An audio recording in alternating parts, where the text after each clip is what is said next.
Would you have any introductory comments? Yeah, Pete, I do.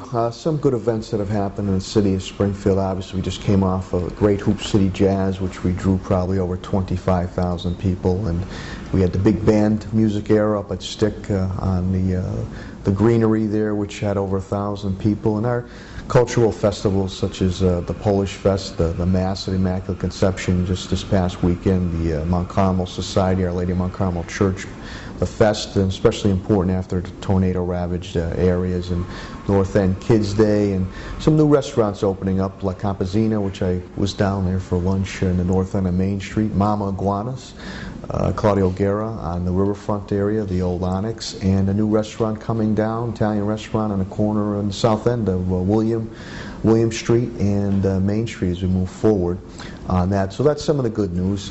Obviously, what's been on people's minds also has been this gang violence has occurred, and to let people know that I continue to meet. We'll have a reevaluating action plan with the FBI, Commissioner Fitchett, our court officials, probation, and others, and I'll have community members in sometime this week.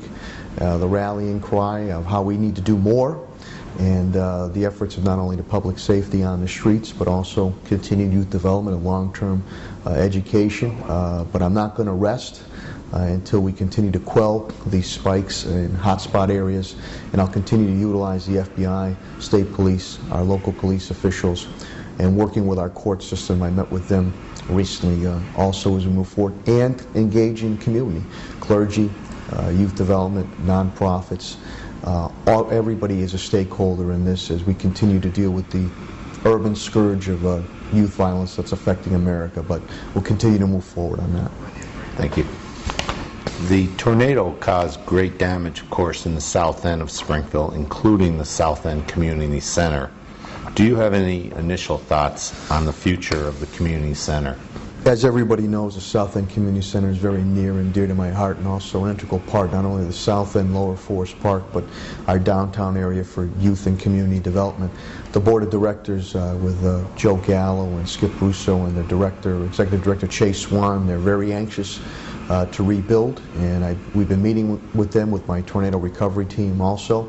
Two components there. We are looking to rebuild. We'll look at that site, but also this could play a pivotal role in our Hollywood section of the South End as we go after a choice neighborhoods type grants with HUD, and that could help in rejuvenation of that neighborhood area. So we are looking to rebuild and bring back the South End Community Center, whether on-site or other viable sites such as the Hollywood section. It's all premature now, but I have to tell you the board of directors and the membership of South End Community Center are very anxious to get going. So it's going to play a pivotal role in our continued rebuild of the South End area. Thank you. Mayor, the City Council has just approved the sale of the old school department headquarters for $1 to CSM North. Wasn't a greater price expected for this building, and why should the city accept a $1 bid? First of all, I want to thank the City Council for their near unanimous vote on that. It was the right move on that. When it was out for requests for proposals, number one, two proposals came back. One was for $25,000, and that proposer was looking for $500,000 from the city, plus subsidized housing type units. Springfield has done more than its fair share of subsidized housing. This has been a win-win proposal as we move toward market rate housing in downtown Springfield. This comes with the developer sinking a ton of money into this building. As you know, the commercial realtors and other realtors in the area had indicated that this building is going to be obsolete in a way.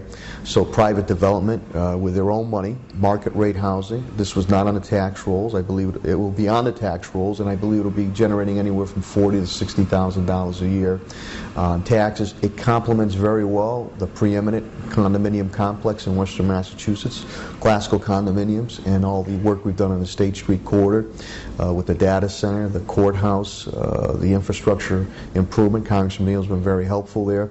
And it builds now to, we've had a preferred developer named for 31 Elm Street, which will have a market rate component.